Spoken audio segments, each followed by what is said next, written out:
नमस्कार दोस्तों, मैं राहुल आप सभी का मंथन में स्वागत करता हूं।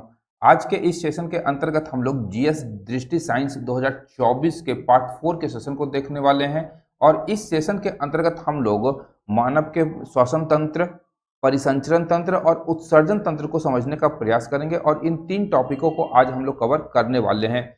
इससे पूर्व हम लोगों ने जीएस दृष्टि साइंस 2024 के विज्ञान की शाखाएं, उनका वर्गीकरण, कोशिका, मानव कंकाल तंत्र, पाचन तंत्र, विटामिन तथा पोषण आदि को हम लोग कवर कर चुके हैं। यदि आप लोगों ने वह सेशन अभी तक कवर नहीं किया है तो नीचे डिस्क्रिप्शन बॉक्स में मैं उसका लिंक दे दूंगा, आप लोग सारा देख सकते हैं। और आने वाले 70वीं बीपीएससी के लिए यह सेशंस अत्यंत ही महत्वपूर्ण सिद्ध होंगे। न केवल 70वीं बीपीएससी, यदि आप लोग वनडे एग्जाम्स की भी तैयारी कर रहे हैं तो वहां के लिए भी यह सेशन अत्यंत ही लाभदायक होगा। और यहाँ पर हमें ध्यान रखना होगा कि यह जो सेशन है मूलतः मैंने 70वीं बीपीएससी प्रीलिम्स के लिए रिवीजन सेशन की तरह इसे तैयार किया है। तो मैं राहुल आप सभी लोगों का एक बार पुनः अपने चैनल मंथन पर स्वागत करता हूं।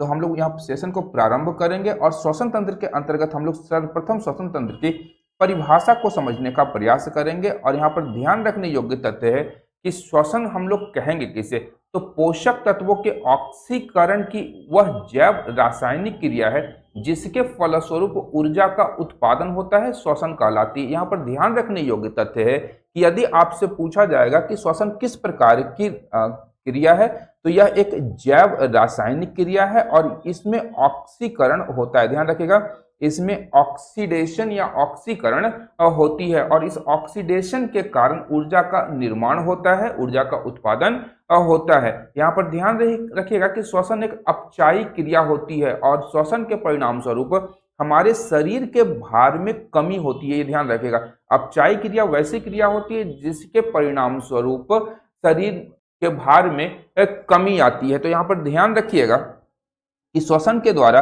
शरीर के भार में कमी आती है। अब यहाँ पर हम लोग श्वसन के अंगों की अगर हम लोग बात करें तो यहाँ फेफड़ा सबसे महत्वपूर्ण हो जाएगा। और फेफड़े की अगर हम लोग बात करेंगे तो बायां फेफड़ा छोटा होता है मगर वह लंबा होता है। ध्यान रखिएगा, बायां फेफड़ा छोटा होता है मगर लंबा होता है। और इसके अतिरिक्त फेफड़ों में ही गैसों का आदान प्रदान होता है। विभिन्न प्रकार के गैसों का जो आदान प्रदान होगा वह फेफड़ों में ही होता है। ऑक्सीजन यहाँ से हम लोग नीचे शरीर की ओर चली जाती है और शरीर से कार्बन डाइऑक्साइड और अन्य गैसें जो आती हैं वह फेफड़ा में ही आकर के आदान प्रदान किया जाता है। यदि दायां फेफड़ा की हम लोग बात करेंगे तो यहाँ पर ध्यान रखने योग्य तथ्य है कि दायां फेफड़ा अधिक बड़ा तथा चौड़ा होता है परंतु लंबाई में ये कुछ छोटा होता है। दायां फेफड़ा हमारा बड़ा होता है, बायां फेफड़ा अपेक्षाकृत छोटा होता है, लेकिन बायां फेफड़ा लंबा होता है और दाहिना थोड़ा सा छोटा होता है।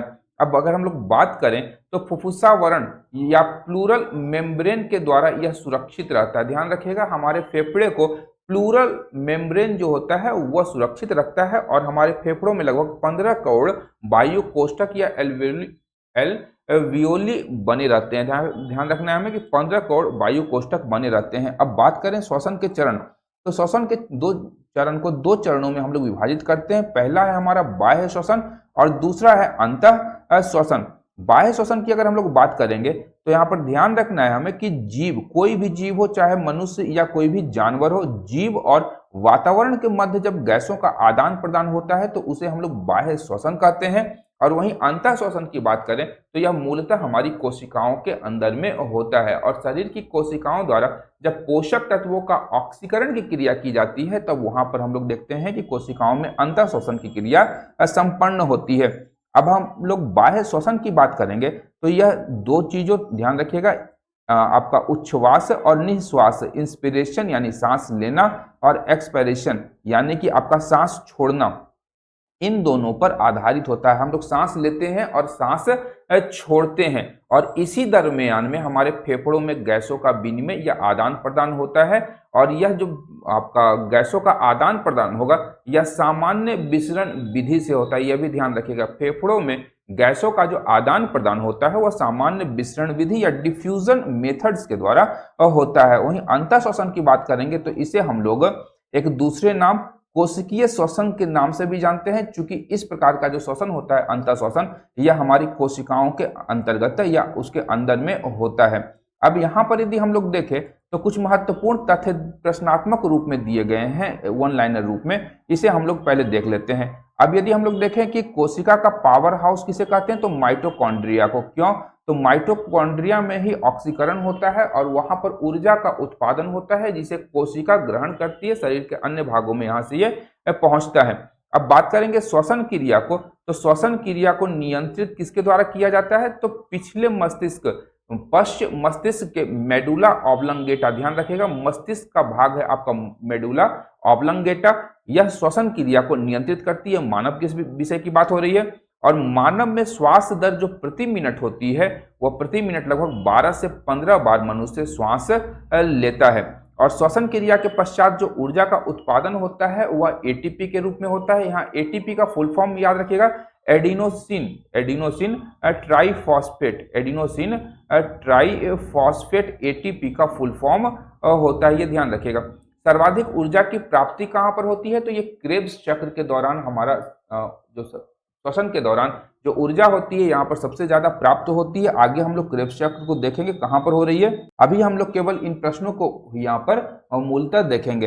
अंतः श्वसन तथा उच्छ्वास के दौरान किसकी मात्रा अपरिवर्तित रहती है, तो ध्यान रखिएगा जब भी हम लोग सांस छोड़ते हैं, जिसे अंतः श्वसन कहा जाता है, सॉरी अंतः श्वसन हमारा कोशिका में होता है, और उच्छ्वास के दौरान यानी कि जब हम लोग सांस छोड़ने के दौरान नाइट्रोजन की जो मात्रा होती है ये अपरिवर्तित रहती है, इसमें कोई परिवर्तन नहीं होता, क्योंकि हमारा शरीर जो है नाइट्रोजन को गैस के रूप में एक्सेप्ट नहीं करता है। फेफड़ों में गैसीय विनिमय का स्थल कहां पर है, तो एल्वियोली में गैसों का विनिमय होता है। इससे पूर्व हम लोग देख चुके थे कि इस एल्वियोली को वायु कोष्ठक भी कहा जाता है। और फेफड़ों की अगर बात करेंगे तो 15 करोड़, ध्यान रखिएगा यहाँ पर हम लोग देखे थे 15 करोड़ एल्वियोली होते हैं या वायु कोष्ठक होते हैं, ये ध्यान रखिएगा। यहीं पर हमारा गैसों का विनिमय होता है। गैसों का विनिमय कहां पर होगा, तो एल्वियोली या वायु कोष्ठक में होता है। अब बात करेंगे अगले तथ्य की, तो मानव शरीर में ऑक्सीजन का अभिगमन कैसे होता है, तो फुफ्फुस के द्वारा, रक्त के द्वारा और फिर ऊतकों के द्वारा ऑक्सीजन का अभिगमन होता है, ये ध्यान रखना है। वहीं कार्बन मोनोऑक्साइड की विषाक्तता प्रभावित करती है किसे, तो यहाँ पर ध्यान रखने योग्य तथ्य हो जाएगा कि कार्बन मोनोऑक्साइड की विषाक्तता रक्त की ऑक्सीजन को वहन करने की क्षमता को प्रभावित करती है, जिसके अनुसार या रक्त में कार्बन मोनोऑक्साइड की मात्रा जब अधिक हो जाएगी तो रक्त जो है हमारा वह ऑक्सीजन को वहन या उसका ट्रांसफर एक जगह से दूसरी जगह पे नहीं कर सकता है। रक्त की ऑक्सीजन को वहन करने की क्षमता प्रभावित होती है। वहीं शरीर के ताप को नियंत्रित करता है कौन, फेफड़ा। हमारे शरीर के तापमान को नियंत्रित करने का मूल कार्य कौन करता है, तो फेफड़ा, ये ध्यान रखिएगा। ये सब महत्वपूर्ण प्रश्न है और यहाँ से प्रश्न आपको विभिन्न एग्जाम्स में दिखाई देने वाले हैं। अब बात करें जंतु और श्वसनांग की, तो निम्न कोटि के जो भी जीवधारी हैं जैसे अमीबा, स्पंज आदि, तो ये लोग प्लाज्मा या कोशिका झिल्ली, प्लाज्मा मेम्ब्रेन या कोशिका झिल्ली के माध्यम से श्वसन करते हैं। एनिलिडा संघ के जंतु एवं मोलास्का संघ के जो जंतु हैं, पाइला, जैसे पाइला उदाहरण दिया हुआ है, पाइला आदि, तो ये लोग त्वचा के माध्यम से, ध्यान रखिएगा, एनिलिडा वर्ग के जंतु और मोलास्का वर्ग के जंतु अपनी त्वचा के माध्यम से श्वसन करते हैं। वहीं कीट वर्ग की बात करेंगे या तिलचट्टा आदि की बात करेंगे तो ये श्वास नलिका या ट्रैकिया के माध्यम से, ट्रैकिया या श्वास नलिका के माध्यम से कीट और तिलचट्टा आदि श्वसन करते हैं। बिच्छू की बात करेंगे, डंक मारता है बिच्छू, तो यह बुकलंग, ध्यान रखिएगा, बुकलंग के द्वारा, इंग्लिश में पुस्त फुसफुस याद रखिएगा, पुस्त फुसफुस या बुकलंग, बुकलंग के माध्यम से बिच्छू जो है श्वसन कार्य करता है। वहीं शशक या शशक हो या मनुष्य स्तनधारी हो, मनुष्य की बात करें तो ये दोनों आपका फेफड़ा या लंग के माध्यम से श्वसन करते हैं। ये ध्यान रखिएगा कौन किस अंग के माध्यम से श्वसन कार्य संपन्न करता है, ये प्रश्न भी आपको बराबर मिल जाते हैं एग्जामिनेशंस में। अब बात करें कि मनुष्य में बाहर से फेफड़ों तक आने का मार्ग क्या है, वायु का, तो यहाँ पर ध्यान रखिएगा कि सबसे पहले हम लोग नाक के माध्यम से वायु को अंदर प्रवेश करते हैं, तो नासा गुहा के पश्चात ग्रसनी में जाएगा, ग्रसनी के पश्चात हमारे कंठ जो कि गले में स्थित है, उसके बाद श्वास नाल में पहुंचता है, फिर श्वसनिया में पहुंचेगा और फिर वायु कोष्ठक, जिसे एल्वियोली या फिर वायु कोष्ठक कहा गया है, और यानी कि फेफड़ा में वायु पहुंच चुकी है और उसके बाद श्वसनिकाएं में वायु प्रवेश करती है और डिस्ट्रीब्यूशन इसका संपूर्ण शरीर में होता है। ये क्रम ध्यान में रखना है कि क्रम किस प्रकार से होगा, सबसे पहले वायु का प्रवेश कहाँ से होता है। अब हम लोग अंतः श्वसन की बात करेंगे जो कि मूलतः हमारे कोशिकाओं के अंतर्गत होता है।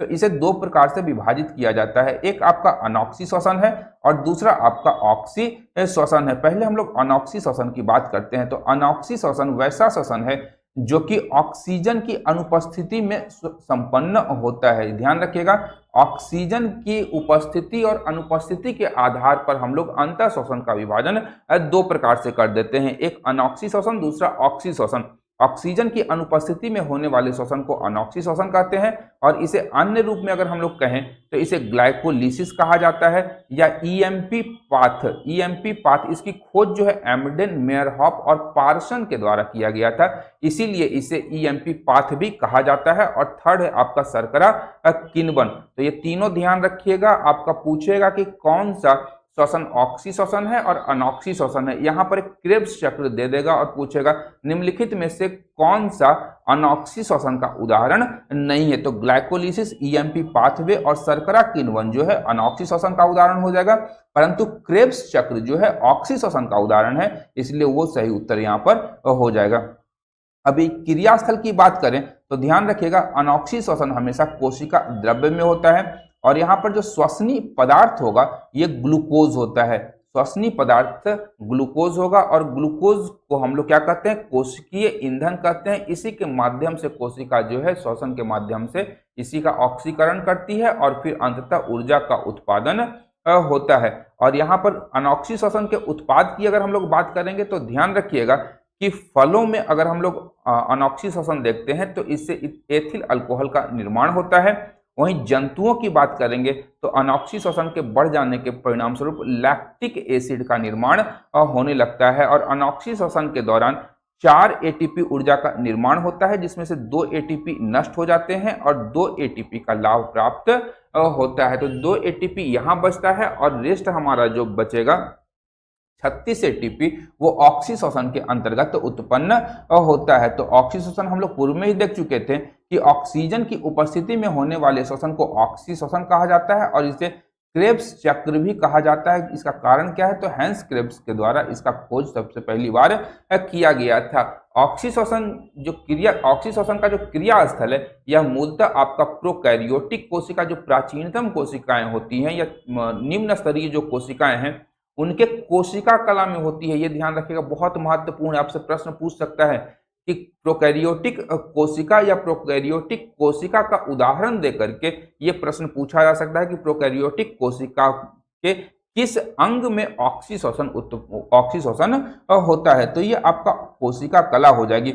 यूकैरियोटिक कोशिका की बात करेंगे तो यूकैरियोटिक कोशिका में माइटोकॉन्ड्रिया उपस्थित होता है। तो यूकैरियोटिक कोशिका के माइटोकॉन्ड्रिया में ऑक्सी श्वसन होता है और श्वसनीय पदार्थ के रूप में यहाँ पर हम लोग पायरूविक अम्ल को देखते हैं। यहाँ ध्यान रखिएगा, अनॉक्सी श्वसन में जो श्वसनीय पदार्थ होगा जिसका श्वसन होता है वह ग्लूकोज होता है और यहाँ पर अगर हम लोग बात करें ऑक्सी श्वसन की तो श्वसनीय पदार्थ के रूप में हम लोग पायरूविक एसिड को देखते हैं और इस क्रिया के पश्चात ही हम लोग 36 एटीपी ऊर्जा का उत्पादन होता है और श्वसन की बात करेंगे तो कुल 38 एटीपी ऊर्जा का उत्पादन हमारे शरीर के अंतर्गत होता है, ये ध्यान रखिएगा। अब बात करेंगे श्वसन क्रिया में भिन्न भिन्न पथों द्वारा ग्लूकोजों का विखंडन। तो यहाँ पर ध्यान रखिएगा, ग्लूकोज का जो कोशिका द्रव्य में श्वसन के दरमियान जो विखंडन होता है इससे पायरूवेट का निर्माण होता है और ऑक्सीजन की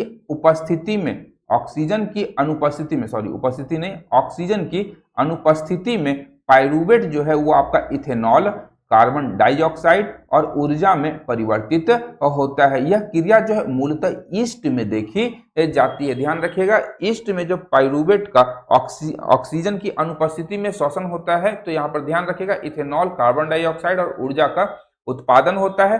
वहीं ऑक्सीजन का अभाव, जंतुओं की पेशीय कोशिकाओं में जब ऑक्सीजन का अभाव होता है तो पायरूवेट जो है लैक्टिक अम्ल का निर्माण करता है और लैक्टिक अम्ल के क्रिस्टल हमारे मांसपेशियों और पेशीय कोशिकाओं में जमा हो जाते हैं, जिससे दर्द का अनुभव भी हमें होता है। तो लैक्टिक एसिड और ऊर्जा का उत्पादन होता है जंतुओं में ऑक्सीजन के अभाव में और ऑक्सीजन की उपस्थिति में आपका पायरूवेट जो है माइटोकॉन्ड्रिया में कार्बन डाइऑक्साइड, जल और ऊर्जा के रूप में कन्वर्ट हो जाता है और यहीं पर सर्वाधिक मात्रा में ऊर्जा यहाँ पे हमें प्राप्त होती है, जो 36 एटीपी की हो जाएगी। तो ऑक्सीजन की उपस्थिति में पायरूवेट या जो श्वसन होता है ऑक्सीजन की उपस्थिति में माइटोकॉन्ड्रिया में होता है। अब बात करेंगे श्वसन की, तो ध्यान रखिएगा श्वसन के अंतर्गत हम लोग कार्बन डाइऑक्साइड और ऑक्सीजन दोनों ग्रहण कर लेते हैं, ये ध्यान रखिएगा, दोनों ग्रहण करते हैं, लेकिन शरीर के बाहर कार्बन डाइऑक्साइड को बाहर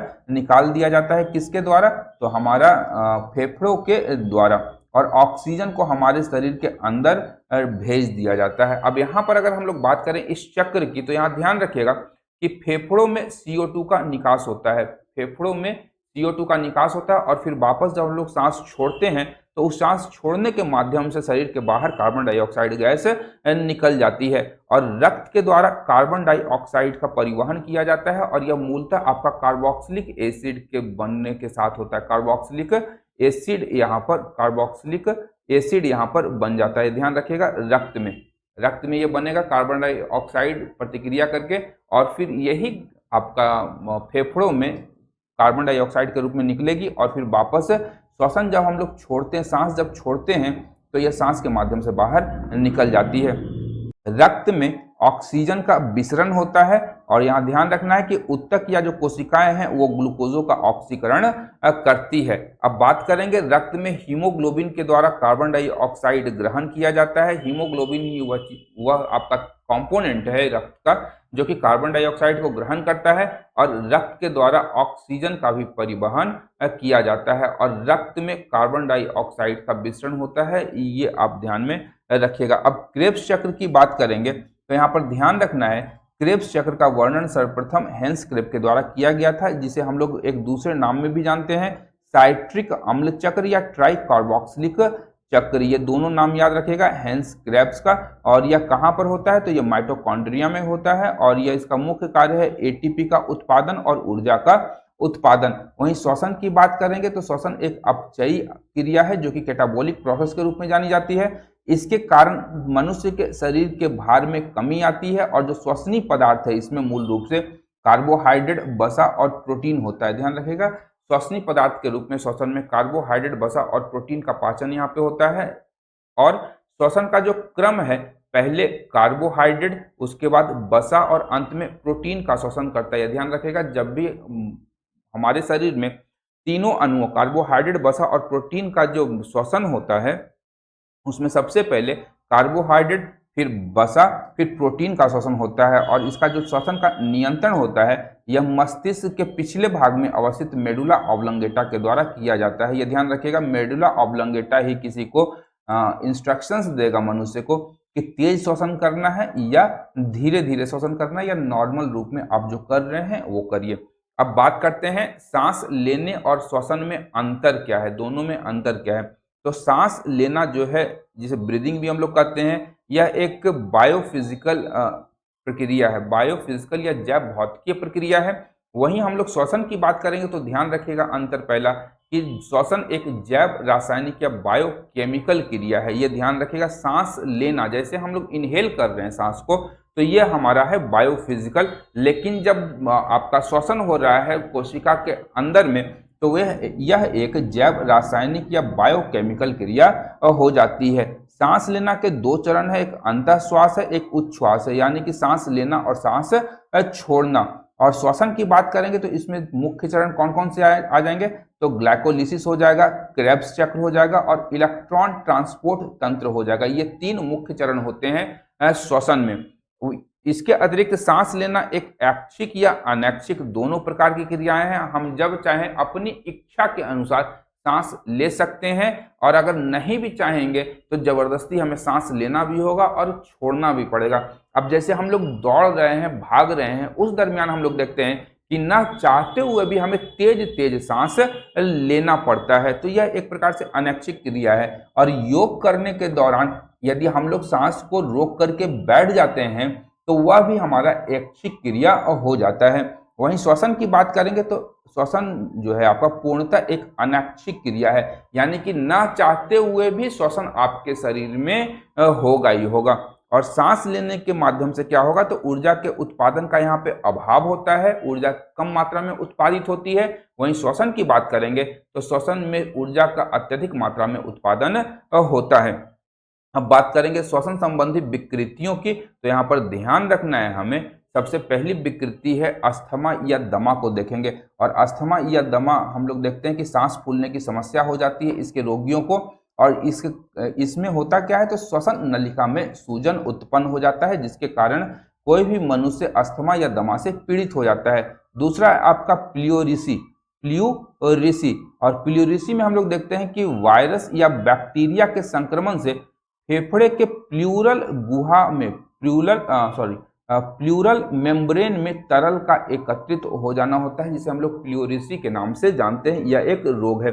इसके अतिरिक्त श्वसनी शोथ या शोथ नहीं होगा, ये शोथ होगा, या ब्रोंकाइटिस, इसे ब्रोंकाइटिस बोला जाता है, गले की बीमारी है। और इसमें श्लेष्म कोशिका जो म्यूकस कोशिसेल जो होती है उसमें सूजन उत्पन्न हो जाता है। इसके पश्चात है हमारा व्यावसायिक श्वसन रोग। और व्यावसायिक श्वसन रोग जो है दूषित कणों द्वारा श्वास नली के हानि पहुंचाने के परिणाम स्वरूप उत्पन्न होती है।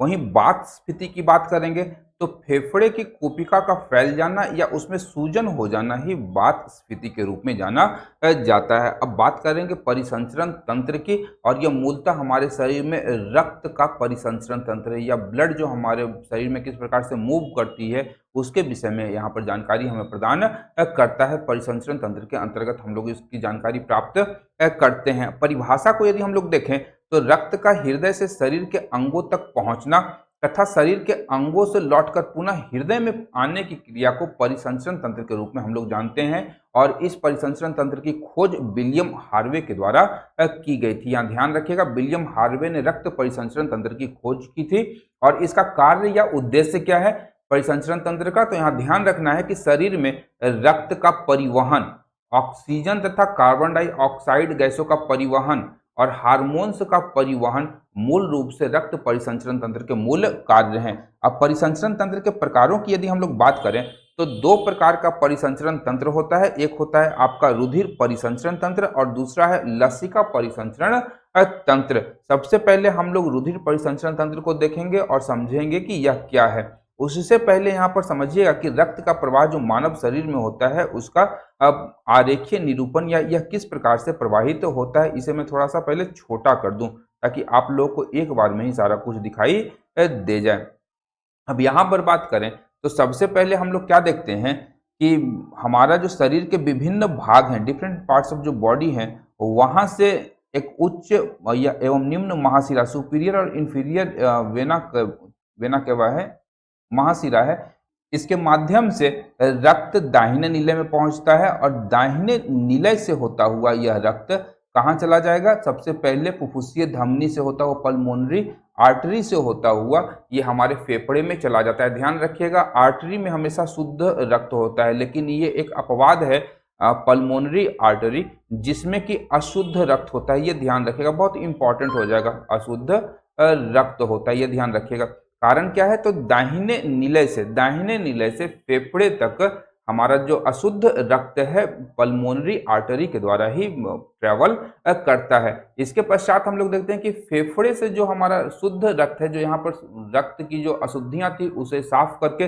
जो शुद्ध रक्त है, ऑक्सीजन युक्त जो रक्त है, वह पल्मोनरी वेन के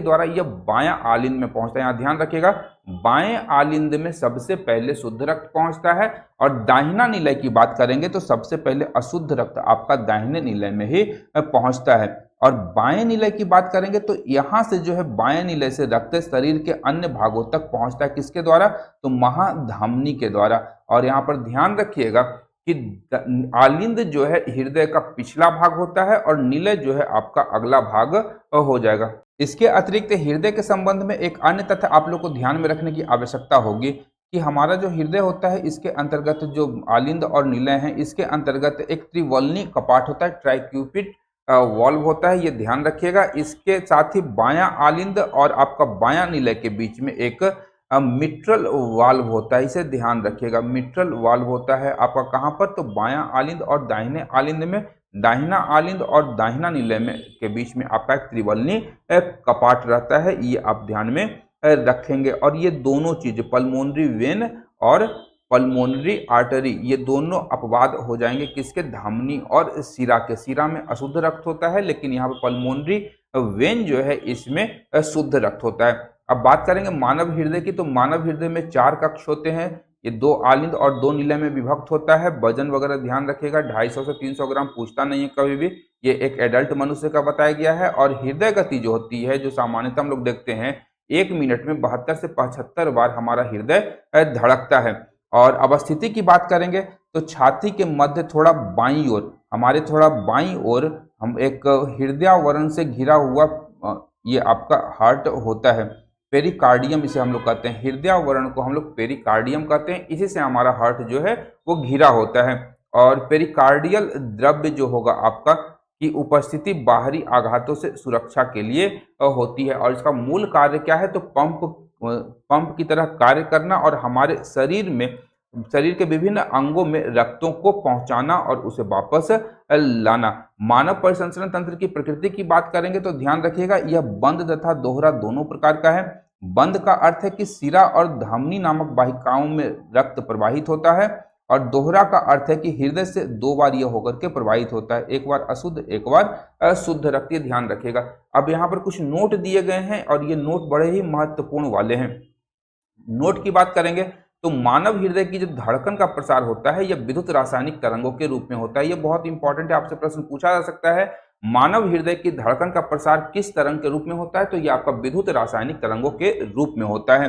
वहीं हृदय की धड़कन के दौरान होने वाले जो विद्युत परिवर्तनों को हम लोग किससे मापते हैं, तो इलेक्ट्रोकार्डियोग्राम नामक यंत्र के माध्यम से रिकॉर्ड किया जाता है, जिसे हम लोग ईसीजी के नाम से भी जानते हैं। इसे हम लोग ईसीजी के नाम से भी जानते हैं, इलेक्ट्रोकार्डियोग्राम। हृदय की धड़कन के दौरान होने वाले विद्युत परिवर्तन के रिकॉर्ड को इलेक्ट्रोकार्डियोग्राम कहा जाता है, ईसीजी कहा जाएगा। और हृदय की धड़कन से निकलने वाली ध्वनि को सुनने के लिए स्टेथोस्कोप नामक यंत्र का उपयोग किया जाता है। और डॉक्टर के पास जब भी हम लोग चेकअप करने के लिए जाते हैं तो डॉक्टर सबसे पहले अपने कान में घुसेड़ता है और हमारे शरीर में लगाता है एक आला, और उसी आला को हम लोग स्टेथोस्कोप कहते हैं। हृदय की संरचना और उसके कार्यकी के अध्ययन की बात करेंगे तो ध्यान रखिएगा, इसे कार्डियोलॉजी कहा जाता है। कार्डियोलॉजी के अंतर्गत हम लोग हृदय की संरचना और उसकी कार्यकी या कार्य करने की प्रणाली को समझते हैं।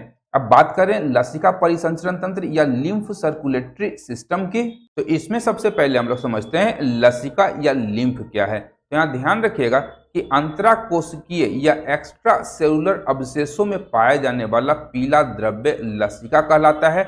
इसका संचरण जो है केवल एक ही दिशा में होता है, उत्तकों से हृदय की ओर। यहाँ ध्यान रखिएगा, रक्त का जो संचरण है शरीर में उत्तक से हृदय की ओर, हृदय से उत्तकों की ओर होता है, लेकिन लसिका का जो परिसंचरण है यह केवल एक दिशीय होता है, उत्तकों से हृदय की ओर ही होता है। इसमें इसका जो कंपोनेंट है ये क्या क्या होता है, तो ऑक्सीजन होगा, लिम्फोसाइट्स होगा, इसे याद रखिएगा लिम्फोसाइट्स, और वसा आदि इसमें मूल रूप से विद्यमान रहते हैं। और लिम्फोसाइट की बात करेंगे तो लिम्फोसाइट्स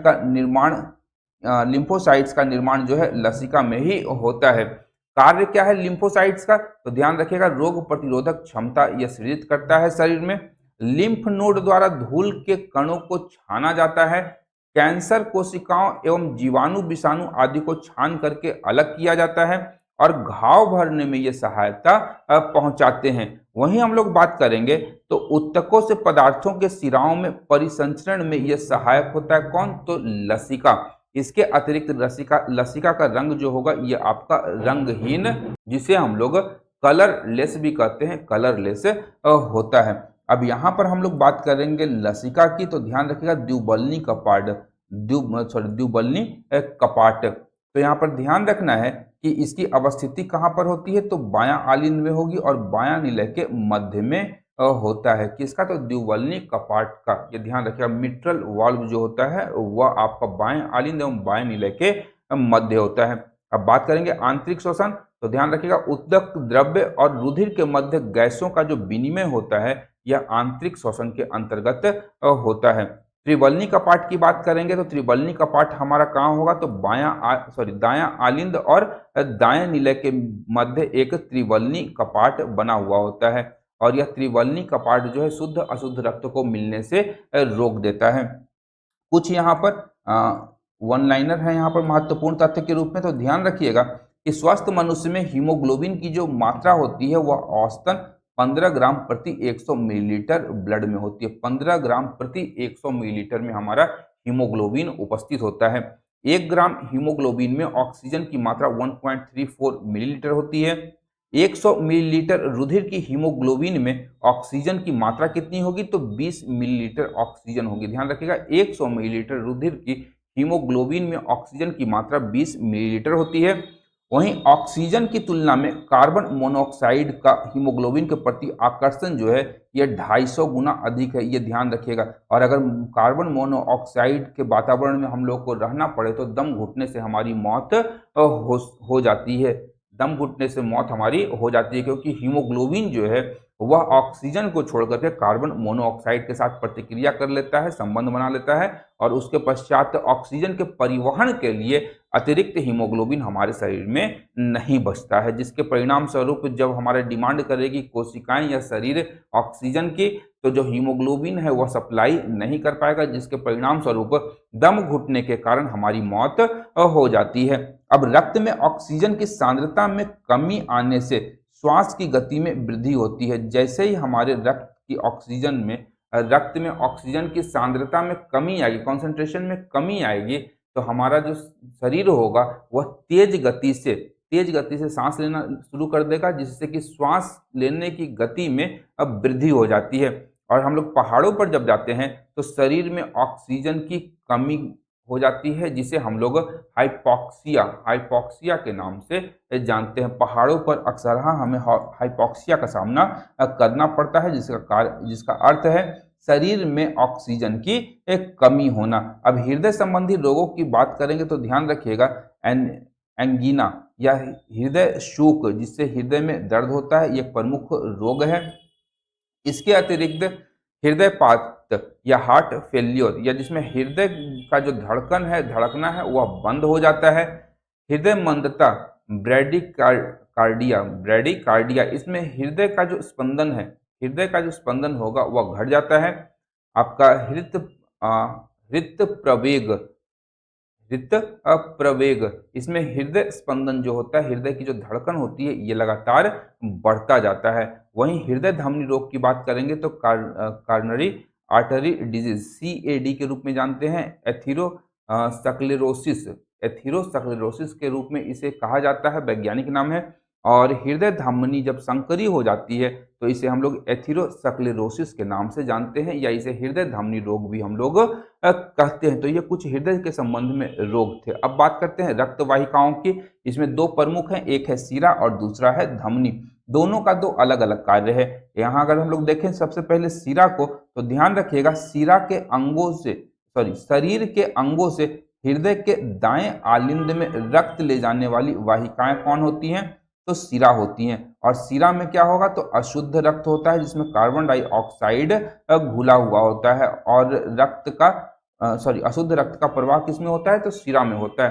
अपवाद यहाँ पहले हम लोग देख चुके हैं, पल्मोनरी शिरा में हम लोग अपवाद देखे थे। यहाँ पर ध्यान रखिएगा कहाँ होता है पल्मोनरी शिरा, तो पल्मोनरी शिरा हमारा फेफड़ों से लेकर के बायां आलिंद में पहुंचाता है क्या, तो शुद्ध रक्त। ये ध्यान रखिएगा, ये आपका पल्मोनरी शिरा है, जो कि फेफड़ा से शुद्ध रक्त को बायां आलिंद में पहुंचाता है। इसके अतिरिक्त यहाँ पर बात करेंगे, कुल रुधिर का लगभग 64% अंश जो होता है वह हमारे सिरों में भरा हुआ होता है।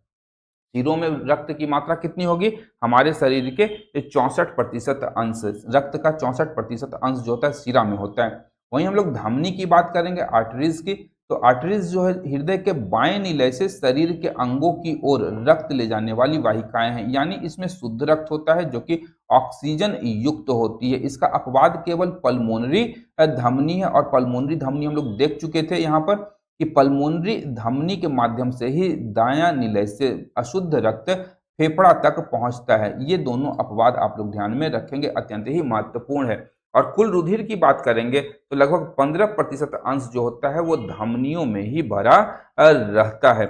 इसके पश्चात गैसों के परिवहन की अगर हम लोग बात करेंगे तो ऑक्सीजन एवं कार्बन डाइऑक्साइड का फेफड़ों से कोशिका एवं वापस कोशिका से फेफड़ों के बीच परिवहन आपका गैसों का परिवहन कहलाता है।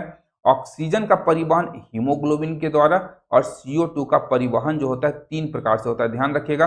हीमोग्लोबिन के द्वारा, एक है प्लाज्मा में घुलकर और तीसरा है बाइकार्बोनेट्स के रूप में। यहाँ पर ध्यान रखना है कि जो कार्बन डाइऑक्साइड का हमारे शरीर में परिवहन होता है ये सर्वाधिक मात्रा में बाइकार्बोनेट्स के रूप में होता है। ये बहुत ही महत्वपूर्ण हो जाएगा, आपसे प्रश्न पूछा जा सकता है कि हमारे शरीर में जो कार्बन डाइऑक्साइड का परिवहन होता है किस रूप में होगा, तो बाइकार्बोनेट्स के रूप में। और लगभग 70% कार्बन डाइऑक्साइड का जो परिवहन है वह बाइकार्बोनेट्स में हमारे शरीर के अंतर्गत होता है। ये ध्यान रखिएगा। ये एक डायग्राम है, डायग्राम आप लोग समझ सकते हैं, इसे देख सकते हैं। यहाँ पर हम लोग कुछ मूल रूप से परीक्षा दृष्टि के अंतर्गत कुछ वन लाइनर फैक्ट्स दिए हुए हैं जो विभिन्न प्रतियोगी परीक्षाओं में प्रश्न पूछे भी गए हैं और पूछे जाने की संभावना भी है। सबसे पहला है कि मनुष्य का जो हृदय होता है 4 कक्षों में बटा हुआ होता है। हम लोग पूर्व में ही देख चुके थे, 4 कक्ष होते हैं। आलिंद का 2 भाग बायां और दायां, और निलय का 2 भाग बायां और दायां। मेढक का हृदय जो होता है वह 3 कक्षों में बटा होता है। मेढक का हृदय 3 कक्ष में होता है। ऐसे ही मेढक उल्टा पुल्टा जानवर है तो ध्यान रखिएगा, उल्टा पुल्टा इसका हृदय भी होता है। एक स्वस्थ और एक एडल्ट मनुष्य का हृदय 1 मिनट में सामान्यतः 72 बार धड़कता है। 72 याद रखिएगा, 72 बार हमारा हृदय जो है 1 मिनट में धड़कता है। कठिन परिश्रम और व्यायाम करने की स्थिति में हमारे हृदय की धड़कन क्या हो जाएगी, बढ़ जाएगी, क्योंकि जो ऑक्सीजन डिमांड होगी हमारे शरीर की उसके बढ़ जाने के परिणाम स्वरूप हार्ट जो है, हमारा हृदय जो है जल्दी जल्दी रक्त पंप करने लगता है, जिसके परिणाम स्वरूप हृदय की धड़कन बढ़ जाती है। या फिर हम लोग अगर दौड़े तो उस परिस्थिति में भी हृदय की धड़कन बढ़ जाती है। मनुष्य के हृदय की धड़कन का प्रारंभ जो है दाहिने आलिंद के ऊपर स्थित कोशिकाओं के एक समूह से होता है जिसे सिरा आलिंद नोड कहा जाता है। सिरा आलिंद नोड साइनो ऑरिकुलर नोड से ही, ध्यान रखिएगा, साइनो ऑरिकुलर नोड से या ऐसे नोड कहा जाता है। ऐसे नोड से ही हमारा जो मनुष्य के हृदय की धड़कन है वह प्रारंभ होती है। और साइनो ऑरिकुलर नोड कहाँ पर होता है, तो दाहिना आलिंद पर होता है। और जब ये खराब हो जाता है सिरा आलिंद नोड, तो इसी को ही हम लोग पेस मेकर के रूप में कहते हैं और हमारे हार्ट के अंदर में सर्जरी करके पेस मेकर लगाया जाता है ताकि हमारा जो मनुष्य की हृदय की जो धड़कन हो वह लगातार चलती रहे। और पेस मेकर का ही कार्य है कि हृदय की धड़कन को एक समान बनाए रखना होता है, ये ध्यान रखिएगा।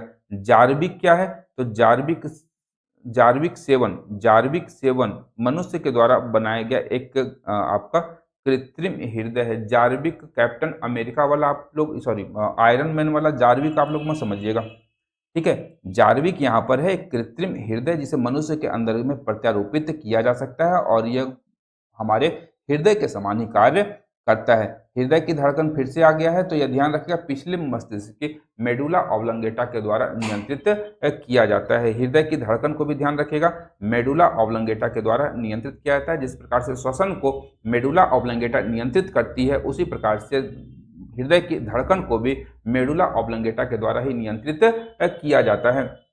बात करें ब्लड की, तो ब्लड को अगर हम लोग यहाँ पर देखें तो रक्त एक तरल संयोजी उत्तक होता है। तरल संयोजी उत्तक क्या होता है, रक्त होता है। इसका माध्यम कैसा होता है, तो क्षारीय होता है।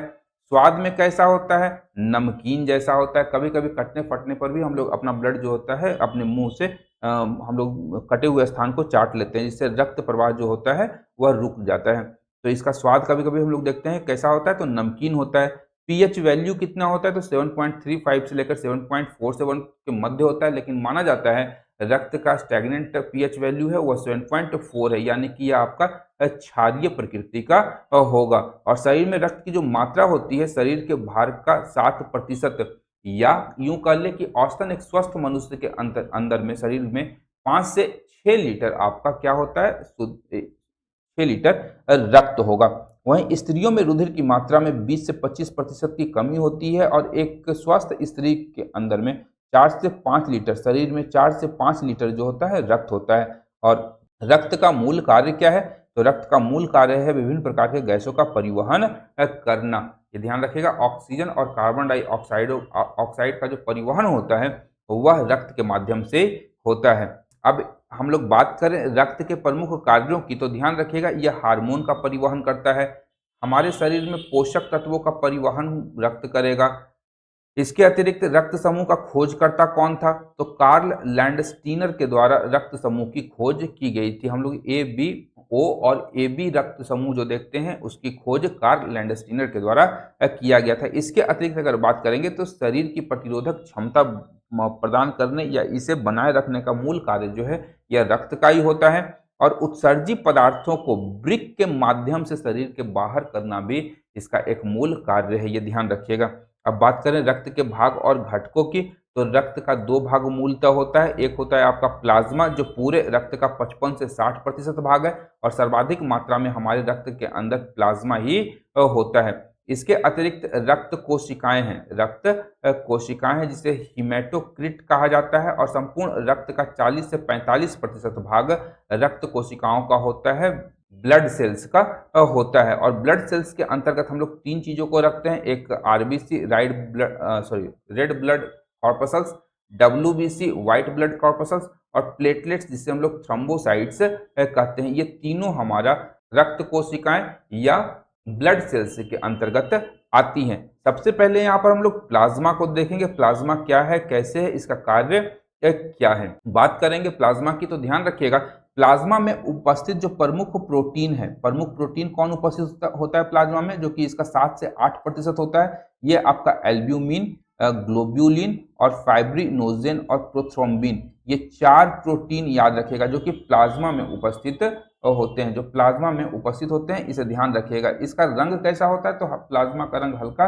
पीला होता है। इसका रंग कैसा होता है, तो हल्का पीला होता है, और यह रक्त का तरल भाग का, ये रक्त का क्या है, ब्लड का एक लिक्विड पार्ट है। वहीं पीले रंग के कारण क्या है इसका, तो बिलुरबिन, हमारे शरीर में बिलीरुबिन उपस्थित होता है, जिसके परिणाम स्वरूप जो प्लाज्मा का कलर होता है वह पीले रंग का होता है। और प्लाज्मा में जल की मात्रा कितनी होगी, तो 90 से 92% प्लाज्मा में जल की मात्रा होती है। और शेष 8 से 9% की बात करेंगे तो विभिन्न प्रकार के कार्बनिक और अकार्बनिक पदार्थ की उपस्थिति हमारे रक्त प्लाज्मा में होती है। इसके अतिरिक्त यहाँ पर ध्यान रखिएगा, हम लोग यहाँ पर देखेंगे सबसे पहले आपका रक्तदाब, रक्तदाब यहाँ ध्यान रखिएगा। तो रक्तदाब से पहले यहाँ पर हम लोग समझ लेते हैं स्पिग्मोमैनोमीटर, स्पिग्मोमैनोमीटर को, जिससे कि हम लोग ब्लड प्रेशर को मापते हैं। और सामान्यतः रक्तचाप जिसे हम लोग कह सकते हैं कि प्रकुंचन दाब, सिस्टोलिक प्रकुंचन सिस्टोलिक प्रेशर होता है, और प्रसारण दाब डायस्टोलिक होता है।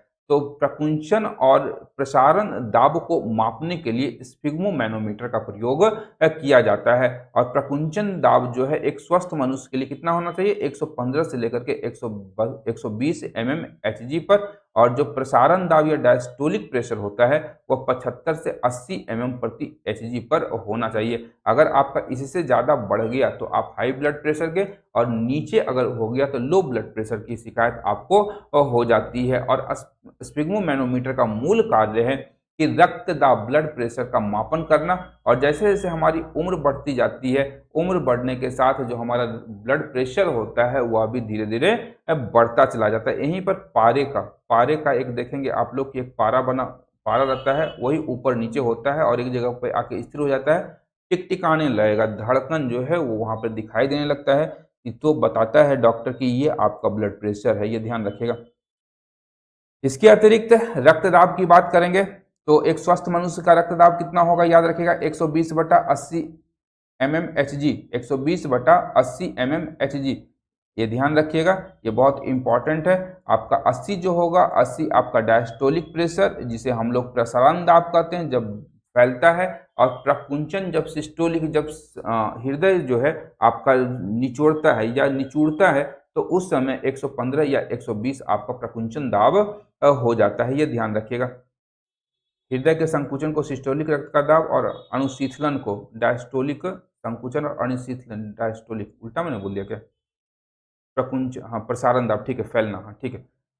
हिंदी इतना क्लिष्ट हो जाता है ना बायो का कि मत पूछिए, हम लोग भी इसमें देखने लग जाते हैं कि क्या है सिस्टोलिक क्या है डायस्टोलिक। तो ध्यान रखिएगा, हृदय के अनुशीतलन यानी फैलना, डायस्टोलिक जो है वह रक्त का दाब होता है, फैलने के दरमियान जो दाब उत्पन्न होता है उसे डायस्टोलिक दाब भी कहते हैं। परिभाषा की बात करेंगे तो हृदय के संकुचन और अनुशीतलन सिस्टोलिक और डायस्टोलिक के दौरान धमनियों की दीवारों पर रक्त द्वारा डाला गया दाब ही रक्तदाब कहलाता है। यहाँ पर ध्यान रखिएगा कि हृदय के संकुचन और अनुशीतलन के कारण यानी सिस्टोलिक और डायस्टोलिक के कारण मनुष्य के धमनियों की दीवारों पर रक्त के द्वारा जो दबाव डाला जाता है उसे ही हम लोग रक्तदाब के रूप में कहते हैं। और एक स्वस्थ मनुष्य का रक्तदाब कितना होगा, 120/80 mmHg होता है। और इसके यंत्र को हम लोग स्फिग्मोमैनोमीटर कहते हैं, जिसे हम लोग पूर्व में ही देख चुके हैं। अब बात करते हैं आरबीसी की, या रेड ब्लड कॉर्पसल्स या इरिथ्रोसाइट्स भी इसे कहा जाता है। आरबीसी को इरिथ्रोसाइट्स भी कहते हैं। इसकी उत्पत्ति कहाँ होती है, तो बच्चे के जन्म के पूर्व, बच्चे के जन्म के पूर्व या बच्चे के प्लीहा या यकृत में उत्पन्न होता है। और जब जब बच्चा जन्म ले लेता है तो उसके लाल अस्थि मज्जा या रेड बोन मैरो में इसका निर्माण होता है। किसका, तो आरबीसी का। आरबीसी में केंद्रक अनुपस्थित होता है और ये उभयावतल होता है। यहाँ अपवाद ध्यान रखिएगा, लामा, लामा के आरबीसी में केंद्रक उपस्थित होता है, लामा के आरबीसी में केंद्रक उपस्थित होता है। इसके अतिरिक्त इसका जीवन काल 120 दिनों का होता है, या कह लें हम लोग 4 महीने का इसका जीवन काल होता है। इसकी मृत्यु कहाँ होगी, तो प्लीहा में होती है, स्प्लीन जिसे हम लोग कहते हैं, या तिल्ली, प्लीहा या तिल्ली में आरबीसी की मृत्यु होती है।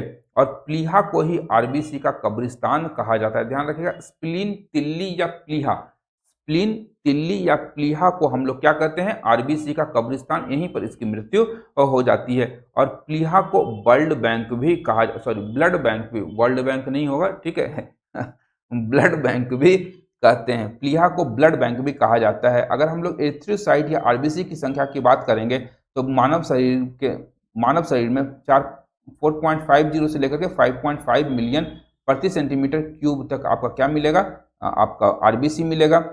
45 से 55 लाख प्रति क्यूबिक मिलीमीटर जो होता है आरबीसी होता है। इसका रंग कैसा होता है, लाल। कारण क्या है, तो हीमोग्लोबिन के कारण, रक्त का रंग लाल जो होगा वह हीमोग्लोबिन के कारण होता है। इसका मूल कार्य है विभिन्न प्रकार के गैसों, ऑक्सीजन और कार्बन डाइऑक्साइड का शरीर के विभिन्न भागों में परिवहन करना। अब बात करते हैं श्वेत रक्त कोशिकाओं की, सॉरी लाल रक्त कोशिकाएं अभी बाकी है। चलिए पहले इसे कवर करेंगे, पहले आरबीसी को ही कवर करेंगे। तो यहाँ ध्यान रखिएगा, आरबीसी की यदि बात करेंगे तो रेड ब्लड कॉर्पसल्स से कहा गया है। शरीर में सर्वाधिक पाया जाने वाला रुधिराणु कौन है, आरबीसी होता है। इसमें हीमोग्लोबिन की उपस्थिति होती है। और हीमोग्लोबिन की बात करें तो हीमोग्लोबिन ऑक्सीजन का परिवहन करता है और इसमें हीम नामक एक पदार्थ की उपस्थिति होती है, जिसके परिणाम स्वरूप इसका रंग जो होता है रक्त लाल होता है। इसका रंग कैसा हो जाएगा, लाल हो जाएगा। हीम नामक एक वर्णक होता है उपस्थित, जिसके कारण यह रंग लाल होता है। इसके अतिरिक्त हम लोग बात करेंगे आरबीसी की, तो ध्यान रखिएगा आरबीसी हो चुका। डब्ल्यूबीसी की बात करेंगे, व्हाइट ब्लड कॉर्पसल्स, या इसे ल्यूकोसाइट्स भी कहा जाता है, इसे हम लोग ल्यूकोसाइट्स भी कहते हैं। इसकी उत्पत्ति कहाँ होती है, तो उत्पत्ति होगा अस्थि मज्जा में, जहां पर आरबीसी की उत्पत्ति होती है। लसिका गांठ में ल्यूकोसाइट की उत्पत्ति होती है। थाइमस में होता है और प्लीहा में होता है। जहां पर हम लोग देखते हैं कि आरबीसी की मृत्यु होती है वहां पर डब्ल्यूबीसी की उत्पत्ति होती है। और शरीर में इसकी संख्या कितनी होगी, तो 5 से 9,000 प्रति क्यूबिक मिलीमीटर शरीर में डब्ल्यूबीसी की कुल संख्या होती है। यह भी आपका रंगहीन होता है, परंतु इसमें केंद्रक उपस्थित होता है। यहाँ ध्यान रखने योग्य तथ्य है कि मानव रक्त के आरबीसी में केंद्रक उपस्थित नहीं होता है, लेकिन डब्ल्यूबीसी में केंद्रक उपस्थित होता है। और यहाँ पर कनिका में श्वेत रुधिराणु को हम लोग ग्रेनुलोकाइट कहते हैं। वहीं कनिका विहीन, जिसमें कनिका नहीं होती है, कनिका विहीन श्वेत रुधिराणु को एग्रेनुलोसाइट्स कहते हैं। अब इसे अलग अलग रूपों में भी हम लोग जानते हैं, ये दोनों आप लोग ध्यान रखिएगा। कनिका में या कनिका विहीन को अलग अलग नामों से भी जानते हैं और ये बराबर प्रश्न पूछा भी जाता है। आपसे पूछ सकता है कि कनिका में निम्नलिखित में से कौन कनिका में श्वेत रुधिराणु नहीं है। आपका ये 3 नाम दिया रहेगा और एक नाम यहाँ से उठा करके दे दिया जाएगा। तो याद रखिएगा, लिम्फोसाइट और मोनोसाइट्स, लिम्फोसाइट्स और मोनोसाइट्स में कणिका विहीन होते हैं। ये दोनों क्या है, कणिका विहीन होते हैं। लेकिन योसिनोफिल्स, बेसोफिल्स और न्यूट्रोफिल्स। जितना फिल्स है, सारे फिल्स में कणिका उपस्थित होती है, ये ध्यान रखिएगा। ग्रेनुलोसाइट्स हैं ये सब लोग क्या हैं, ग्रेनुलोसाइट्स हैं, कणिका उपस्थित होती है और साइट्स में कणिका अनुपस्थित होती है। मोनोसाइट्स की बात करेंगे तो मोनोसाइट्स आपका सबसे बड़ी होती है, इसके पश्चात आपका लिम्फोसाइट्स है, बेसोफिल सबसे कम है मानव शरीर में, न्यूट्रोफिल सबसे अधिक होता है, इसके अतिरिक्त योसिनोफिल है। और इन सभी आपका जो कि कणिका में या कणिका विहीन जो भी कंपोनेंट्स है, इनका मूल कार्य क्या है, तो रोगों के प्रति प्रतिरक्षा प्रदान करना। ये रोगों के प्रति मानव को प्रतिरक्षा तंत्र प्रदान करते हैं। नोट की बात करेंगे तो यहाँ एक नोट दिया गया है कि शरीर में WBC की मात्रा में अधिक वृद्धि होने को ल्यूकेमिया या रक्त कैंसर कहते हैं। ध्यान रखिएगा, जब भी शरीर में WBC की मात्रा बढ़ जाएगी तो इसे हम लोग ब्लड कैंसर कहते हैं या ल्यूकेमिया भी कहा जाता है। WBC हमारे शरीर की कोशिकाओं को ही खाना प्रारंभ कर देती है, जिसके परिणाम स्वरूप हमारे अंग जो होते हैं वो कार्य करना बंद कर देते हैं, उन्हें काफी नुकसान पहुंचता है, शरीर बीमार हो जाता है। जब शरीर में रक्त की कमी होती है तो उसे एनीमिया कहा जाता है। रक्त में शरीर की कमी एनीमिया कहलाती है। और अन्य नाम की बात करेंगे तो यहाँ पर ध्यान रखिएगा, WBC को सैनिक या वीर सिपाही के रूप में भी जाना जाता है। जब भी शरीर के अंदर कोई भी बाह्य हानिकारक पदार्थ प्रवेश करता है तो सबसे पहले यही WBC हमारे शरीर की प्रतिरक्षा तंत्र को विकसित करता है और उसके ऊपर आक्रमण कर देता है। इसीलिए कहीं हम लोग देखते हैं कि यदि फुंसी वगैरह हो जाती है और वो उसे हम लोग दवा भी देते हैं या दबाते हैं तो वहां से सफेद मवाद निकलता है, वो सफेद मवाद ही हमारा WBC होता है। अब बात करेंगे यहाँ पे कुछ वन लाइनर प्रश्नों की जो कि गुणसूत्रों पर आधारित है। तो यहाँ ध्यान रखिएगा, गुणसूत्रों का वंशागत का सिद्धांत शूटर और बोवेरी के द्वारा दिया गया था, ये ध्यान रखिएगा, बहुत इंपॉर्टेंट है। जीर्ण अणु या DNA की संरचना सर्वप्रथम किसके द्वारा रेखांकित की गई थी, तो जेम्स वाटसन और फ्रांसिस क्रिक, वाटसन और क्रिक के द्वारा DNA की संरचना का सर्वप्रथम रेखांकन किया गया था डबल हेलिक्स मॉडल में। और जीन के भीतर अनुक्रम आधार में परिवर्तन को हम लोग उत्परिवर्तन कहते हैं। हरगोविंद खुराना का आविष्कार क्या है, तो प्रोटीन संश्लेषण। ध्यान रखिएगा, प्रयोगशाला में प्रोटीन का संश्लेषण भारतीय मूल के वैज्ञानिक हरगोविंद खुराना के द्वारा किया गया था और इन्होंने ही सर्वप्रथम प्रयोगशाला में DNA का संश्लेषण किया था। ध्यान रखिएगा, सर्वप्रथम प्रयोगशाला में DNA का संश्लेषण हरगोविंद खुराना के द्वारा ही किया गया था। राइबोसोम्स की बात करेंगे, जिसे हम लोग राइबो न्यूक्लिक एसिड एंजाइम भी कहते हैं। राइबोजाइम्स जो है वो RNA में उपस्थित होता है। वहीं किसी भी प्रजाति में गुणसूत्र की संख्या क्या होती है, हमेशा स्थिर रहेगी, कभी परिवर्तित नहीं होती है। ध्यान रखिएगा, कभी परिवर्तित नहीं होगी। 23 जोड़ी मानव में है तो 23 जोड़ी ही होगी, 24 जोड़ी नहीं हो सकती है। अब देखते हैं रक्त समूह को, और यहाँ पर ध्यान रखना है कि रक्त समूह क्या है, इसे समझेंगे हम लोग कि रक्त में उपस्थित विशेष प्रकार के ग्लाइकोप्रोटीन, जिसे हम लोग एंटीजन और एंटीबॉडी के रूप में जानते हैं, इसी के आधार पर रक्त को कुल 4 समूहों में विभाजित किया जाता है। यहाँ पर ध्यान रखिएगा, यह प्रश्न पूछा भी जा सकता है कि एंटीजन या एंटीबॉडी क्या है, तो ध्यान रखिएगा ये दोनों ग्लाइकोप्रोटीन है, ये दोनों क्या है, ग्लाइकोप्रोटीन है। और इन्हीं के आधार पर हमारे शरीर को 4 भागों में विभाजित किया जाता है। पहला है, यह ध्यान रखिएगा कि रक्त समूह के खोजकर्ता कौन थे, तो कार्ल लैंडस्टीनर थे, ये ऑस्ट्रिया के निवासी थे। रक्त समूह की खोज कार्ल लैंडस्टीनर के द्वारा किया गया था। और विभिन्नता का कारण क्या है, तो लाल रक्त कणों में उपस्थिति ग्लाइकोप्रोटीन के कारण हमारे रक्त में विभिन्नता होती है, चाहे ए हो सकता है, बी हो सकता है, ओ हो सकता है या ए बी हो सकता है। अब एंटीजन ए एंटीजन बी होगा और एंटीबॉडी ए और एंटीबॉडी बी होगा। आगे हम लोग समझेंगे कि किस प्रकार से हम लोग इसे विभाजित कर सकते हैं। उससे पहले यदि हम लोग बात करें तो पहले लसिका और रुधिर, ब्लड और लिम्फ के विषय में हम लोग यहाँ पर देख लेते हैं, दोनों में अंतर क्या होता है। रुधिर की बात करेंगे तो लाल रुधिराणु उपस्थित होता है, लसिका में आपका RBC अनुपस्थित होगा। रुधिर की बात करेंगे तो जो WBC होता है यह कम मात्रा में होता है और न्यूट्रोफिल सबसे अधिक होता है। वहीं हम लोग बात करेंगे लसिका में तो यहाँ पर WBC अधिक मात्रा में होता है और लिम्फोसाइट्स जो होता है ये सबसे अधिक होता है। लिम्फोसाइट्स आपका लसिका में सबसे ज़्यादा होता है और ब्लड में आपका न्यूट्रोफिल सबसे ज़्यादा होता है। वहीं हम लोग बात करेंगे ब्लड का तो यह ऑक्सीजन और अन्य पोषक पदार्थों का परिवहन करता है और इसमें मात्रा भी काफ़ी अधिक होती है। वहीं लसिका में ऑक्सीजन और पोषक पदार्थों की मात्रा बहुत कम होती है, क्योंकि जो ब्लड है उसका मूल कार्य ही है ऑक्सीजन और अन्य पोषक पदार्थों का शरीर के विभिन्न भागों में परिवहन करना। अब यहाँ पर बात करेंगे ब्लड की, तो इसमें उत्सर्जित पदार्थ एवं कार्बन डाइऑक्साइड की मात्रा बहुत ही सामान्य होती है। वहीं लसिका की बात करेंगे तो इसमें शरीर में जो उत्सर्जित पदार्थ हैं और जो कार्बन डाइऑक्साइड है इसकी मात्रा काफी ज्यादा होती है। ध्यान रखिएगा, शरीर में जो भी उत्सर्जित पदार्थ होते हैं उसका परिवहन तो ब्लड भी करता है, लेकिन ब्लड के तुलना में लसिका में उत्सर्जित पदार्थों की मात्रा सबसे अधिक होती है। अब हीमोग्लोबिन की बात करेंगे तो हीमोग्लोबिन की बात करेंगे तो यहाँ ध्यान रखिएगा, इसकी उपस्थिति केवल आरबीसी में होती है। इसमें वर्णक वाला भाग है हीम और प्रोटीन है ग्लोबिन। ध्यान रखिएगा, प्रोटीन क्या है, ग्लोबिन प्रोटीन होता है हीमोग्लोबिन में, ये दो है। और यही हीम जो है आपका लाल रंग का वर्णक है और इसका कार्य क्या है, तो रक्त को लाल रंग प्रदान करना, ये मूल कार्य है हीम का। और गैसों का मुख्यतः या ऑक्सीजन का परिवहन करना इसका मुख्य कार्य है। अब बात करेंगे प्लेटलेट्स की, तो यहाँ ध्यान रखिएगा कि केवल स्तनियों के रुधिर या मेमेलिया वर्ग के जंतुओं में ही आपका प्लेटलेट्स पाया जाता है। इसमें केंद्रक नहीं होता है, आरबीसी के समान इसमें भी केंद्रक नहीं होता है। इसका जीवन काल 8 से 10 दिनों का ही होता है। और कार्य क्या है इसका, तो रक्त का थक्का बनाना, ब्लड क्लॉटिंग करना प्लेटलेट्स का मूल कार्य है। और रक्त में यदि हम लोग मात्रा की बात करें तो 1.5 लाख से 4.10 लाख प्रति क्यूबिक मिलीमीटर प्लेटलेट्स की मात्रा उपस्थित होती है।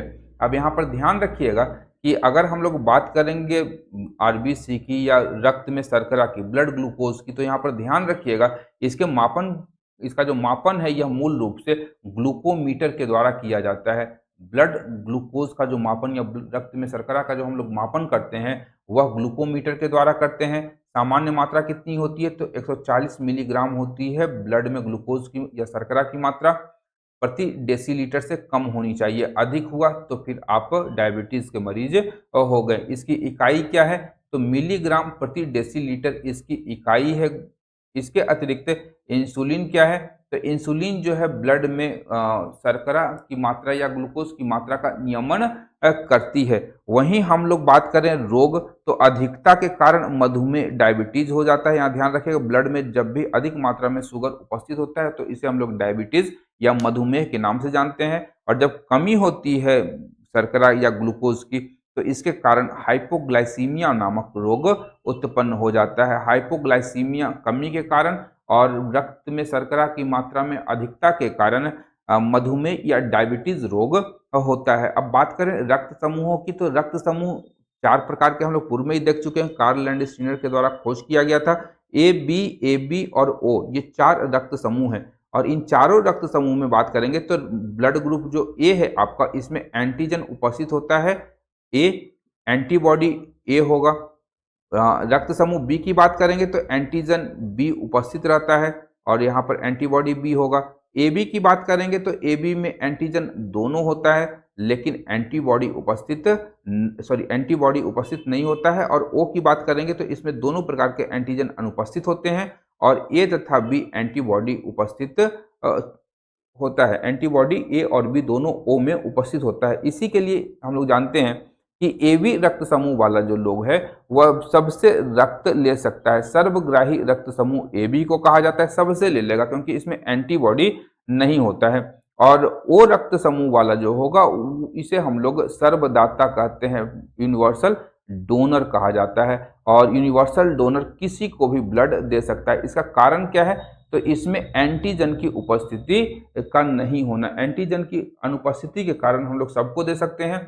और ए और बी एंटीबॉडी उपस्थित होता है एंटीजन की अनुपस्थिति के कारण। यहाँ पर ध्यान रखिएगा, यदि ए ग्रुप वाले, आगे दिया हुआ होगा शायद RH फैक्टर, आगे पहले मैं देख लूँ नहीं तो फिर दोहराव हो जाएगा। सूरजमुखी का तेल, हाँ आगे ठीक है दिया हुआ है, बात करने की कोई आवश्यकता अभी नहीं है, हम लोग आगे ही बढ़ के देख लेंगे। तो ध्यान रखिएगा, ए बी को यूनिवर्सल एक्सेप्टर और ओ रक्त समूह वाले को यूनिवर्सल डोनर के रूप में जानते हैं। एक और है ब्लड में आपका RH फैक्टर। RH फैक्टर की जो खोज है ये आपका लैंडस्टीनर और वीनर के द्वारा किया गया था और इसकी खोज जो है रीसस बंदर में सबसे पहली बार किया गया था। और जिसमें आपका ओ यहाँ पर दिया हुआ है कि ओ यूनिवर्सल डोनर है और वो आपका ए भी यूनिवर्सल रेसिपिएंट है, ये ध्यान रखिएगा। इसके अतिरिक्त मानव वर्ग में यहाँ ध्यान रखिएगा माता पिता का रुधिर वर्ग दिया हुआ है, तो कौन सा संभव हो सकता है, कौन सा असंभव हो सकता है, ये ध्यान रखिएगा। इसके अतिरिक्त यहाँ पे बात करेंगे हम लोग रक्त प्राप्तकर्ता समूह। अब यहाँ पर देखेंगे हम लोग इसे कि अगर किसी का ब्लड ग्रुप ए है तो ए ब्लड ग्रुप तो प्राप्त कर सकता है लेकिन बी नहीं प्राप्त करेगा। कारण क्या है, एक बार में तो कुछ, अगर एक बार में हम लोग ए रक्त समूह वाले लोगों को बी रक्त ब्लड ग्रुप चढ़ा देते हैं तो एक बार में तो कुछ नहीं होगा, दूसरी बार जैसे ही चढ़ाएंगे तो कोगुलेशन की क्रिया हो जाती है, जिसके परिणाम स्वरूप जो मनुष्य का रक्त होगा शरीर के अंदर में वो काफी गाढ़ा और चिपचिपा हो जाएगा, जिसके परिणाम स्वरूप रक्त का परिवहन बाधित होगा और मनुष्य की मृत्यु तक हो सकती है। इसीलिए हमेशा ए ब्लड ग्रुप वाले को ए ग्रुप वाला ही रक्त चढ़ाया जाता है, बी वाला नहीं। इसके अतिरिक्त ए बी का रक्त यहाँ पर हम लोग प्राप्त कर सकता है और यहाँ पर ओ वाला जो है वो तो यहाँ पर बिल्कुल हम लोग नहीं दे सकते हैं, ए रक्त समूह नहीं दे सकते हैं। उसी प्रकार बी देख लीजिए, ए बी देख लीजिए और ओ देख लीजिए। ओ की बात करेंगे तो प्राप्तकर्ता किससे है, सभी से प्राप्त कर सकता है, ये ध्यान रखिएगा, सभी से प्राप्त कर लेगा, ये ध्यान रखिएगा।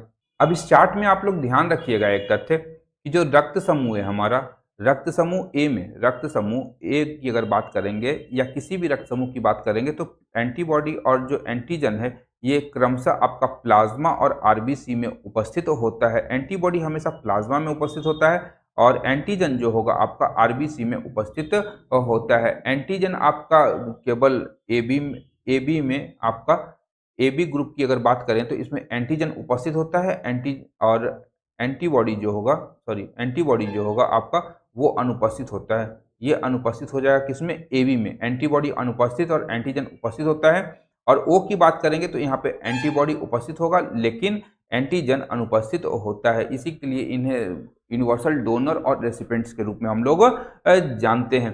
अब उत्सर्जन तंत्र की बात करेंगे तो यहाँ पे ध्यान रखिएगा कि शरीर में विभिन्न प्रकार के उत्सर्जी पदार्थ भी होते हैं जिन्हें एक तंत्र के माध्यम से या एक अंग के माध्यम से शरीर के बाहर निकाला जाता है, तो वह उत्सर्जन तंत्र के अंतर्गत आता है। अब अगर हम लोग परिभाषा देखें तो जीवों के शरीर में विभिन्न प्रकार के उपापचयी प्रक्रमों के दौरान विषैले नाइट्रोजनीय अपशिष्ट पदार्थों का निष्कासन होता है जिसे हम लोग उत्सर्जन कहते हैं। और इसके लिए एक विशेष अंग होता है जिसके माध्यम से ही यह अपशिष्ट पदार्थ शरीर के बाहर निकलते हैं। और प्रमुख उत्सर्जी पदार्थ की यदि हम लोग बात करें तो इसमें यूरिया, यूरिक अम्ल और अमोनिया आदि प्रमुख हैं जो कि विषैले पदार्थ हैं और शरीर से इन्हीं पदार्थों को बाहर निकालने के लिए उत्सर्जन तंत्र प्रभावी होता है और इस कार्य को करते हैं।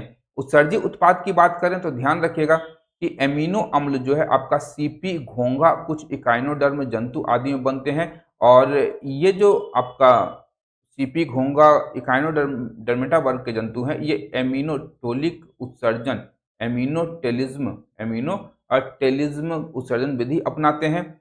वहीं हम लोग बात करेंगे अमोनिया की तो ध्यान रखिएगा प्रोटोजोआ, पोरीफेरा विभिन्न प्रकार के जंतु वर्ग हैं, नाइडेरिया, पोलिकीटा, आपका अनेक मोलास्का वर्ग के जंतु, जलीय आर्थ्रोपोडा है, मछली है, कछुआ है, ये सभी के सभी जो है अमोनिया उत्सर्जी पदार्थों को एमिनोटिलिक उत्सर्जन या एमिनोटेलिज्म के द्वारा ही बाहर निकालते हैं।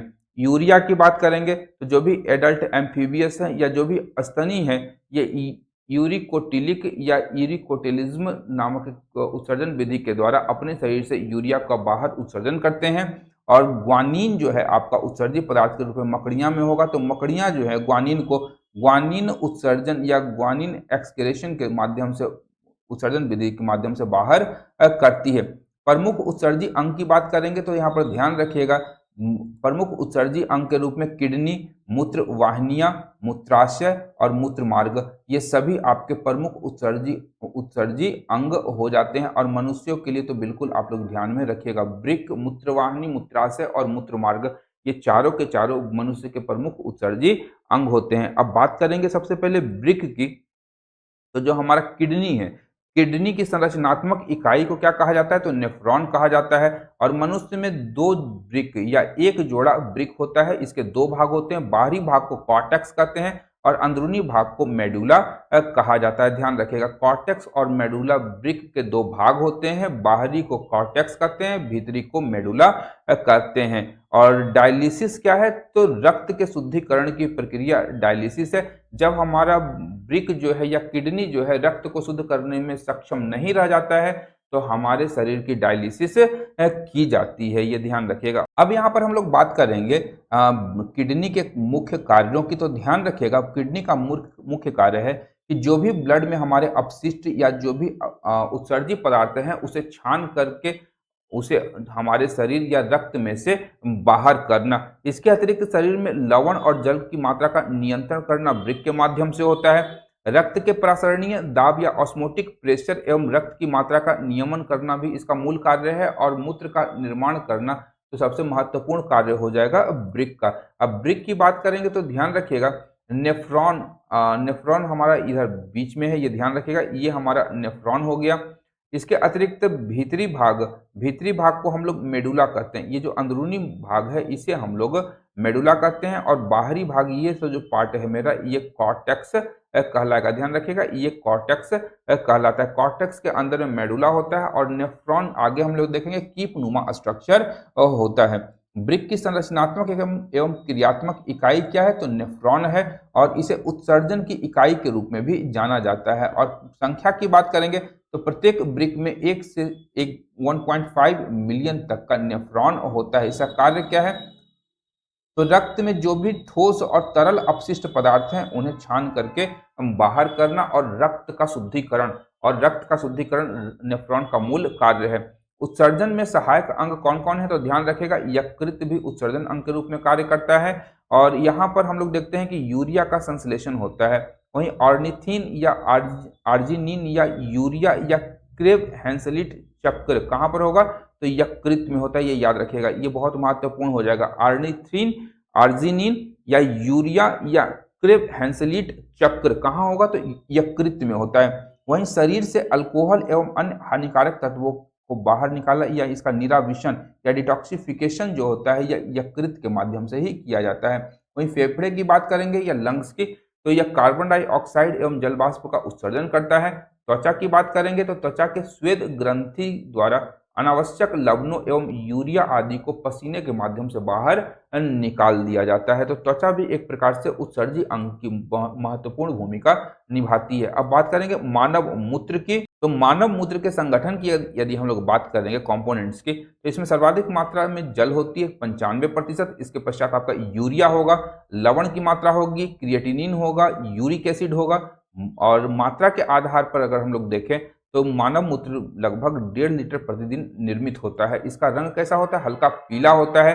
रंग का कारण क्या है, यूरोक्रोम। ये बहुत ही महत्वपूर्ण हो जाएगा, आपसे बराबर प्रश्न पूछा जाता है कि मूत्र के रंग का कारण क्या है, तो यूरोक्रोम है। इसकी प्रकृति कैसी होती है मूत्र की, तो मूत्र की प्रकृति अम्लीय होती है। और इसका पीएच मान कितना होता है, तो औसतन 6 होता है।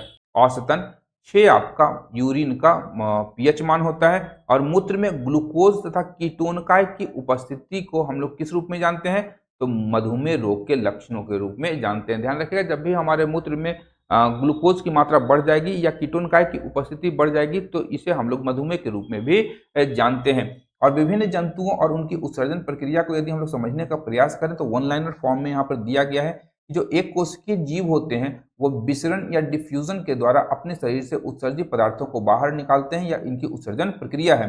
सिलेंट्रेटा वर्ग की यदि बात करेंगे तो ये सीधे कोशिकाओं के माध्यम से ही उत्सर्जन करते हैं। चपटा कृमि की बात करेंगे तो ये फ्लेम कोशिका होती है इसमें, या ज्वाला कोशिका होती है जिसके माध्यम से चपटे कृमि अपने शरीर के विभिन्न उत्सर्जित पदार्थों को बाहर निकालते हैं।